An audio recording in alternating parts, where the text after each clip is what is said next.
Гүлнұр Аида Мұхтаровна, ас үйде қандай улы ыдыстар болмау қажет?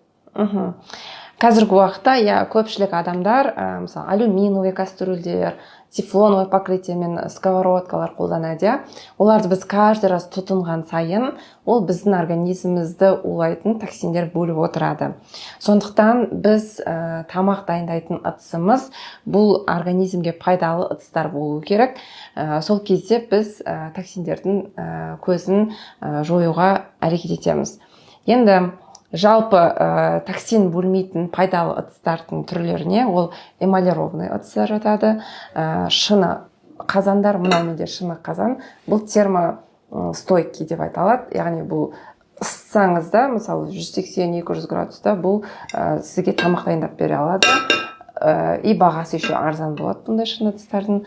Потом чугун ыдыстар көп басымдылық беру керек. Чугун, мынау сковородка и сталь. Сталь таңдаған кезде желательно 18:00 маркировкасын таңдаған дұрыс. Бірақ көп адамдарға 18:00 табу қиынға соғады.